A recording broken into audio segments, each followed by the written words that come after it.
ডিজারা ব্র্যান্ডের shoulder স্ট্রেপস cotton Brar উপর আপনাদের আস্থা ও রিভিউ দেখে নকল ব্রা দিয়ে আপনাদেরকে প্রতারিত করার চেষ্টা করছে অনেকেই। বাজারে ডিজারার নকল ব্রা বের হয়েছে। ডিজারা ব্র্যান্ডের ব্রা ভেবে নকলটা কিনে যেন প্রতারিত না হন, সেজন্য আজকের এই ভিডিওটা। অরিজিনাল ডিজারা ব্র্যান্ডের ব্রা চিনবেন কিভাবে? ডিজারা ব্র্যান্ডের পার্সেলের প্যাকেটে ডিজারার নাম ও লোগো থাকবে। প্রতিটা ব্রা আলাদা আলাদা প্যাকেটে থাকবে ও ডিজারার ইংলিশ ও চাইনিজ নাম উল্লেখ থাকবে।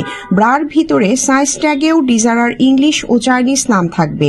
আমাদের ভিডিও ডাউনলোড করে যারা নকল ব্রা সেল করছে তাদের ব্রাতে নাম ও লোগো থাকবে না, নর্মাল প্যাকেজিং ও পলিতে দিয়ে দিবে। ডিজারা নাম ও লোগো না থাকলেই বুঝবেন কপি ও নকল ব্রা। কপি ব্রা কিছুদিন ব্যবহারে তেনা তেনা হয়ে যায়। ডিজারা 1 টাকাও অগ্রিম নেয় না। ডিজারা ব্রা হাতে পেয়ে অরিজিনাল চেক করে প্রয়োজনে বাসায় নিয়ে ট্রায়াল দিয়ে তারপর পেমেন্ট করবেন। ডিজারা বলে কেউ যদি নকল ব্রা ধরিয়ে দেয়, প্রয়োজনে আইনের আশ্রয় নিতে পারবেন, কারণ ডিজারা বাংলাদেশ সরকার থেকে অনুমোদিত। ইনশাল্লাহ ডিজারার কটন ব্রা কোয়ালিটির নিশ্চয়তা শতভাগ। আরাম ও আস্থায় এক নতুন অভিজ্ঞতা ডিজারা।